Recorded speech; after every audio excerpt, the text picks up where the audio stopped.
بسم الله الرحمن الرحيم. اهلا وسهلا بكم في قناتي. النهارده باذن الله هنعمل كفر للمصحف، وده الفاصل بتاعه. انا اللون الاساسي اللون اللي هو المنت جرين، واللون الاخضر اللي هنعمل بيه ورقه الشجر بتاعه الورده، واللون الاحمر اللي هنعمل بيه الورد. الادوات اللي بنستخدمها طبعا خيط احمر وخيط اخضر، واللون الاساسي ممكن نعمل اللون الاساسي لون ابيض او اوف وايت، بس المطلوب مني اللون المنت جرين. وهنحتاج مزوره للقياس، وهنحتاج مقص وعلامات اهي، وهنشتغل بابره رقم 3 ملم. تمام. وقبل ما ابدا الفيديو هنسمي بسم الله ونصلي على رسول الله. اللهم صل وسلم وبارك على سيدنا محمد وعلى اله وصحبه اجمعين. الخطوات اللي هنبدا نعمل بيها الكفر بتاع المصحف، اي مصحف طبعا المصاحف بتختلف احجامها من كبيره او صغيره، او على الطريقه اللي تقدروا تعملوا بيها الكفر المصحف بكل سهوله. اولا احنا هناخد مقاس الغلاف، وهنضربه في 2 لغايه هنا 17 سم، والخلف 17 سم، يبقى كام 34. والجيب هنقدره ب 10 سم من الجهه دي و10 سم من الخلف، يعني 20، يعني 34 و20 يساوي كام 54 سم.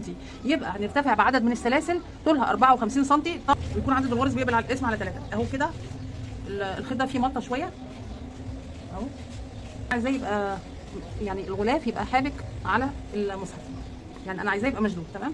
انا عديت الغرز، عدد الغرز لقيتهم 90 غرزه سلسله، وال90 غرزه بيقبلوا القسم على 3. تمام. يبقى احنا هنرتفع هنحط صباعنا عند اخر غرزه كده، نرتفع ب3 سلاسل 1 2 3، ناخد لفه على الابره ونعد 1 2 3 في الغرزه الرابعه، ندخل بالابره نسحب خيط، عندنا 3 حلقات على الابره، نسحب خيط نطلع من حلقتين اول 3 سلاسل حسبناهم بعمود، وهنعمل على كل غرزه عمود من غرز السلاسل اللي هو الاساس اللي هنبني عليه غلاف المصحف. تمام.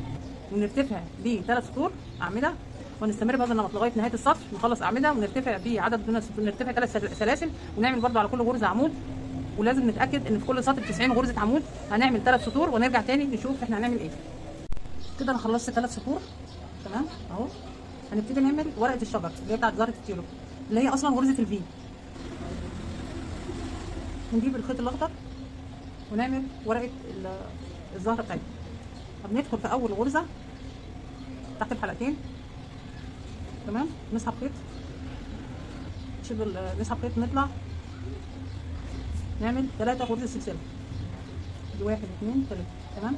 ناخد لفه على الابره، هنسيب غرزه من تحت وندخل في الغرزه اللي وراها ونعمل عمود بلفه. تمام. سلسله، ناخد لفه على الابره في نفس الغرزه نعمل عمود بلفه،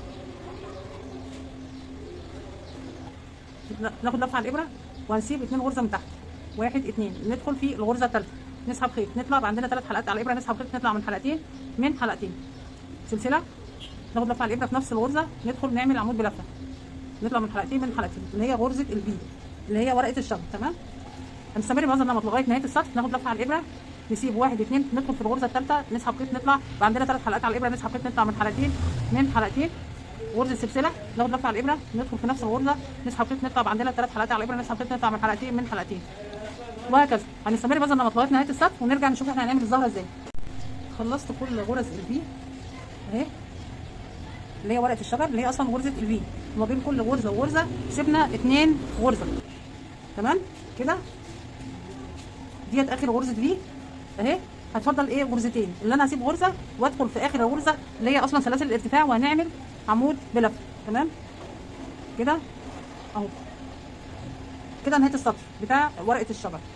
واحنا لما نعد الغرز الفي هنلاقيهم 29 غرزه في، 29 26 27 28 29.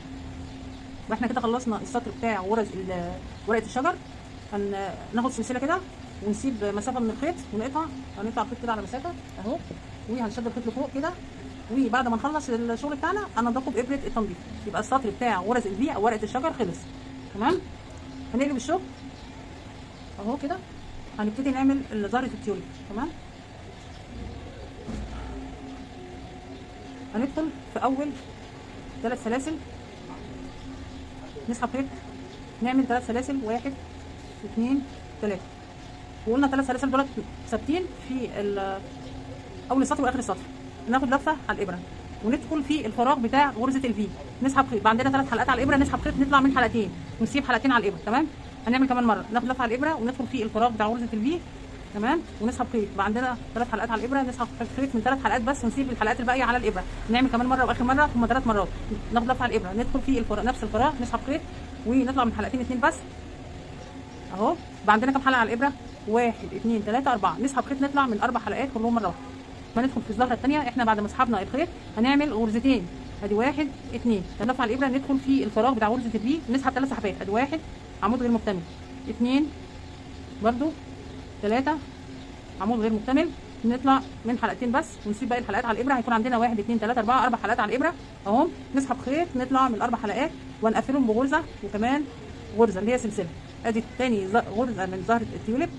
نعمل هذا النمط لغايه نهايه السطر ونرجع نشوف احنا هنعمل ايه. كده خلصنا السطر بتاع زهره التيوليب اهي، ده اخر السطر. نرتفع بالخيط شويه كده ونقصر خيط، اقص الخيط كده واسحب الخيط لفوق. البواقي ديت هننضفها بابره التنظيف في الاخر خالص. السطر الجديد هنشتغل بالخيط الاساسي اللي هو المنت جرين. قبل ما ابدا في السطر الجديد هنعد الفراغات. اخر فراغ 30، يبقى الفراغات عندي اللي هي دي لازم تكون 30 فراغ. ليه؟ لان السطر الجديد هندخل ونعمل 3 غرزه عمود في كل فراغ، عشان هيبقى 3 في 30 ب 90 اللي هو نفس عدد غرز السطر الاولاني. نقلب الشغل كده، ندخل في اول غرزه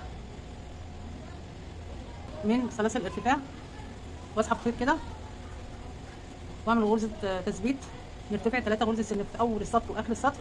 العمود بلفه ده ما بيتغيرش، يبقى ندخل في اول فراغ نعمل 3 عمود بلفه. تمام كده. نستمر بهذا النمط لغايه لما نخلص كل الفراغات ونخلص لنهايه السطر، ونعمل في اخر فراغ 3 عمود بلفه، ونعمل في سلاسل ارتفاع عمود، ونرجع نشوف احنا هنعمل ايه. احنا هنرتفع بكمان سطرين، يعني ده اول سطر عدينا الفراغات لانهم 30 فراغ. هنملى الفراغات دي ونعمل في كل فراغ 3 غرزه عمود، يبقى 3 في 30 ب 90، ونرتفع كمان سطرين غير ده يبقى 3 سطور. كده انا خلصت الكفر بتاع المصحف اهو. هنا طول الغلاف هنقيس طول الغلاف.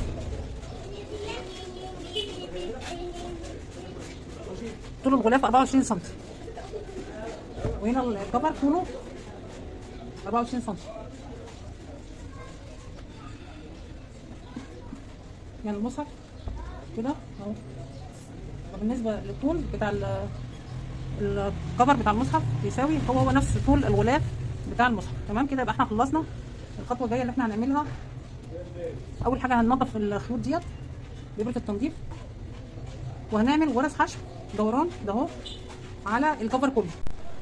كده احنا نضفنا الخيوط وعملنا غرزه حشو دوران كده اهو، وعملت في الاركان 4 غرزه حشو عشان تديني الكيرف. تمام. دلوقتي احنا هنقفل الكفر ده، هنشوف احنا هنقفله ازاي. هنحط المصحف بتاعنا كده في النص اهو، ونظبط طبعا الطول حرف على حرف كده كده، نحط علامه. تمام. وهنا ده كده عند حرف الغلاف، الجزء ده اللي هيتدخل من جوه. هنحط بقى في الناحيه الثانيه علامه نفس، يعني احنا هنعد الغرز دي كده، هنعدها نشوفها كام غرزه من اول الحرف، من اول هنا من بعد الاربع غرز اللي في الركنه. تمام. يبقى كده ايه 1 2 3 4 5 6 7 8 9 10 11 12 13 14 15 16 17. كده من الحرف هنا لغايه العلامه 17 غرزه. يبقى احنا حطينا المصحف وشفنا المنتصف لقينا الغرزه دي، وكده عدينا من هنا من اول هنا لغايه جوه 17 غرزه. ده كده حرف الغلاف، وعملنا علامه. ومن تحت برده عدينا من بره لجوه 17 غرزه، وفي الجهه الثانيه برده من بره لجوه 17، ومن هنا من تحت من بره لجوه 17 غرزه. يعني ده الجزء اللي هيبقى جوه ده المراد بتاع المصحف. تمام. اللي هو كده، يعني ده الكفر بتاع المصحف. تمام كده. احنا كده خدنا المقاسات. هنعمل ايه بقى؟ هنعمل غرز حشو لغايه ايه، نقفل الجزء ده بغرز حشو كده لغايه المنتصف، وهنعمل الخط الفاصل اللي هو بيفصل لما انا بقرا او حاجه. هنعمل الفاصل وهنعمل غرز حشو كده ونقفل الجزء ده. ظبطت المقاسات، يعني انا عملت العلامه دي، الغرزه دي مع الغرزه دي، الغرزه دي مع الغرزه دي، ولازم يكون الغلاف او الكفر مشدود عشان يدي شكل حلو. اهو كده خلصت الكفر بتاع المصحف وعملت الفاصل اهو.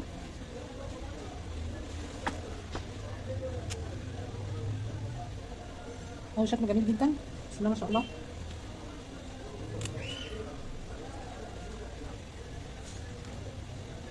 والكفر بتاع المصحف يعني حابك على المصحف، يعني مش مهوي اهو، مظبوط جدا اهو، بزهرة تيوليب. كده الفيديو بتاعنا خلص، الكفر بتاع المصحف. ارجو لو عجبكم الفيديو وجربتوه تقولوا لي رايكم في الكومنتات، وارجو تدعموني، تشتركوا في القناه وتعملوا لايك وشير. دمتم بخير والى اللقاء في فيديو اخر، والسلام عليكم ورحمه الله وبركاته.